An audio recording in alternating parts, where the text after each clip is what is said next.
Ein bisschen retro wirken sie ja schon. Aber letztendlich geht es kaum zeitloser als mit Chronographen im sogenannten Panda-Stil. Also mit weißem Zifferblatt und schwarzen Totalisatoren.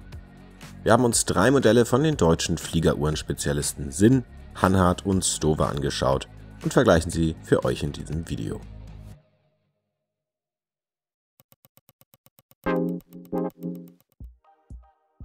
Eine der bekanntesten und besonders bei Fans von Fliegeruhren beliebten Uhrenmarken in Deutschland ist natürlich Sinn Spezialuhren aus Frankfurt am Main. Die Marke ist mit ihrer Fliegeruhr 103 schon seit den 1960er Jahren aktiv, hat aber eine extrem große Kollektion, die kürzlich Zuwachs um neue Modelle der 356 erhalten hat. Mit dabei ist das Modell 356 Flieger Classic W mit Zifferblatt in weiß, kurz W, welches perfekt zu diesem Video passt. Das klare Design mit schwarzen arabischen Ziffern und schwarzen Totalisatoren in Bicompax-Anordnung ohne symmetriestörende Elemente wie Datum oder angeschnittenen Ziffern ist ein echter Hingucker. Die Zentrumszeiger für Stunden, Minuten und die Stoppsekunde sind glänzend schwarz lackiert und mit grünlichem Superluminova für die Nachtablesbarkeit belegt. Die kleinen Zeiger über den ausgedrehten Totalisatoren dagegen sind wie die Skala weiß. Besseren Kontrast und damit Ablesbarkeit als den zwischen Schwarz und Weiß gibt es nicht und das setzt Sinn hier perfekt in Szene. Das Gehäuse der 356 ist traditionell ein wenig kleiner gehalten als zum Beispiel jenes der bekannten Reihe 103. Mit 38,5 mm Durchmesser lässt sich die Uhr damit auch an etwas schmaleren Handgelenken tragen. Mein Handgelenksumfang liegt bei 17,5 cm. Passt doch ganz gut, oder? Das Gehäuse selbst besteht aus Edelstahl und ist komplett perlgestrahlt. Dadurch bekommt das Ganze einen satinierten Schimmer. Auch das zusätzliche Gliederband ist entsprechend bearbeitet. Unter dem massiven Boden versteckt sich übrigens das Sellita SW 510 mit Automatikaufzug und ca. 56 Stunden Gangreserve. Das Werk gibt den Abstand der Hilfszifferblätter vor, weil die Zeigerpositionen gesetzt sind. Dadurch stehen die Panda-Augen bei der relativ kleinen 356 Flieger optisch etwas weiter auseinander als bei den anderen beiden Modellen.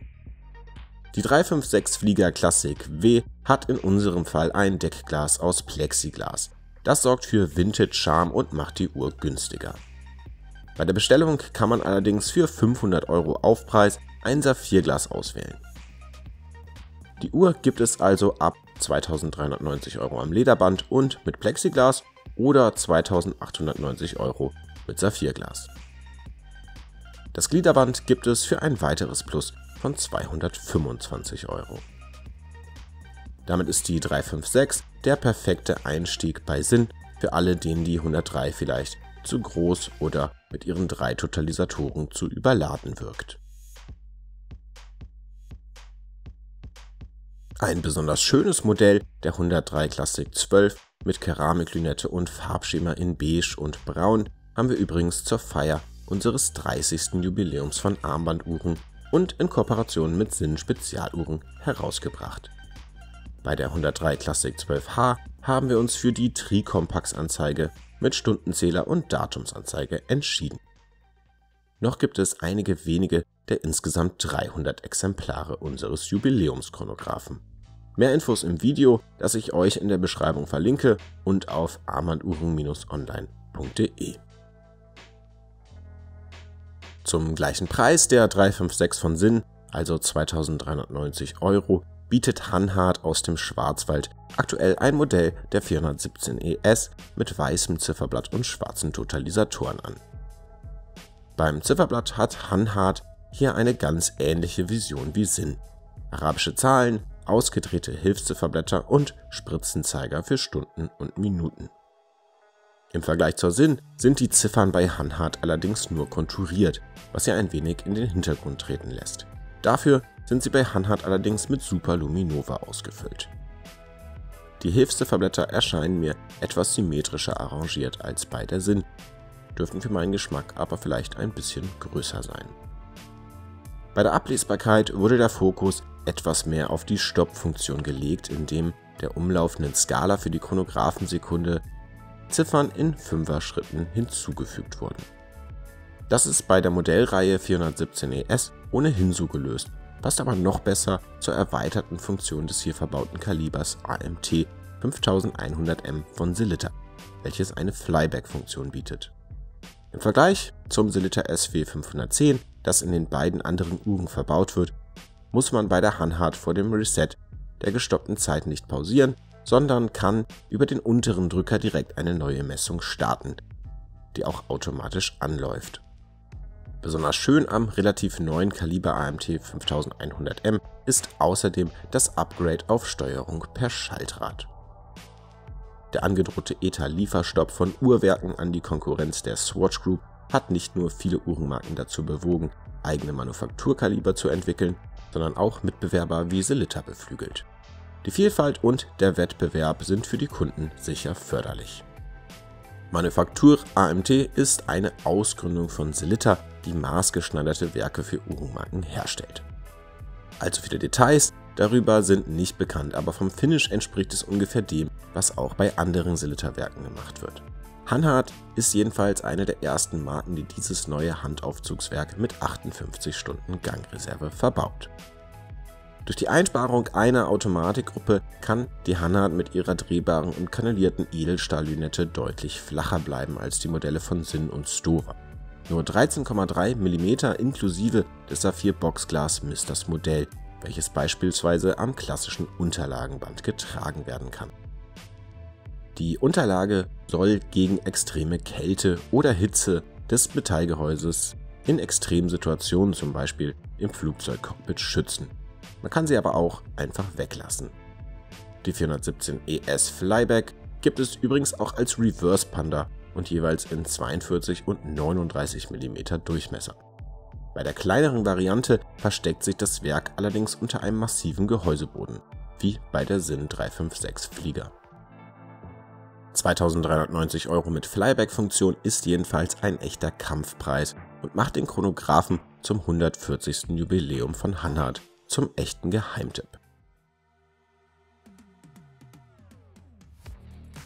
Schon auf den ersten Blick unterscheidet sich die Stowa Tempora Big Eye deutlich von den Chronographen von Sinn und Hanhart.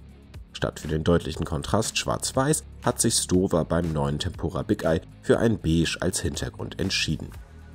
Und statt Ziffern finden wir auf dem Zifferblatt Stundenmarker. Über der 6 Uhr Position befindet sich eine symmetrisch angeordnete Datumsanzeige mit schwarzem Rahmen. Die Tempora Big Eye hat nicht nur die größten Augen, sondern ist mit 44 mm auch der Chronograph mit dem größten Durchmesser in diesem Video. Somit haben wir nach 38,5 und 42 mm Durchmesser für jedes Handgelenk etwas dabei. Besonderheiten des Chronographen von Stowa sind mit Sicherheit die Aussparungen an den Bandstegen bzw. Gehäuseflanken des mehrteiligen Gehäuses. Auf Vorder- und Rückseite bildet Saphirglas den Abschluss. Das Design des Zifferblatts basiert auf einem Modell von 1968. Einige Elemente wie die feststehende Lünette, die Krone und Drücker sind schwarz DLC beschichtet. Das Modell von damals war mit ca. 39 mm übrigens deutlich kleiner als die Neuauflage. Auch auf dem Zifferblatt und den Zeigern der Stowa wurde ordentlich Leuchtmittel aufgelegt, um die Ablesbarkeit zu verbessern. Wie die beiden anderen Uhren ist auch das Gehäuse der Stowa bis zu einem Druck von 10 bar wasserdicht und auch sie gibt es in verschiedenen Varianten, zum Beispiel als Reverse Panda mit grünem Zifferblatt oder auch komplett in schwarz. Verbaut ist wie in der Sinn 356 das Kaliber SW 510 von Sellita, hier allerdings mit Datumsanzeige. Wohl dadurch bedingt fällt die Gangreserve mit 48 Stunden etwas geringer aus als beim Sinn Panda.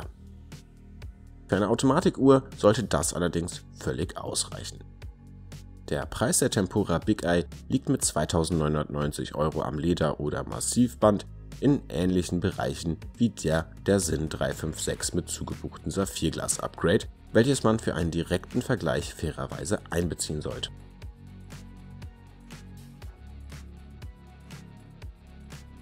Aber welcher Panda ist denn nun am besten?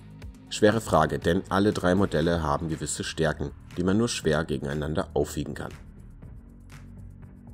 Die Flyback-Funktion des 417ES Chronographen von Hanhart ist für den Preis von 2.390 € wirklich ein echter Pluspunkt. Die anderen beiden Chronos von Sinn und Stowa bieten dafür allerdings einen Automatikaufzug, was sie etwas praktischer im Alltag macht. Die schwarz beschichteten Gehäuseteile der Stowa und das perlgestrahlte Gehäuse der Sinn sind zudem schöne Details. Müsste ich mich für ein Modell entscheiden, wäre es in diesem Fall optisch die Sinn 356 Flieger Classic W und vom Uhrwerk her ganz klar die Hanhart 417ES. Aber auch der Stowa kann ich einiges abgewinnen. Das Zifferblatt ist besonders ausbalanciert und die Totalisatoren sitzen genau am richtigen Fleck. Aber, und das ist jetzt natürlich ganz subjektiv, mir wäre sie mit ihrem 44 mm Durchmesser einfach ein Stückchen zu groß. Welches Modell würdet ihr bevorzugen? Schreibt uns das in die Kommentare. Und wenn ihr mehr Videos wie dieses sehen wollt, schaut doch mal auf unserem Kanal vorbei und lasst uns ein Abo da. Vielen Dank fürs Zuschauen.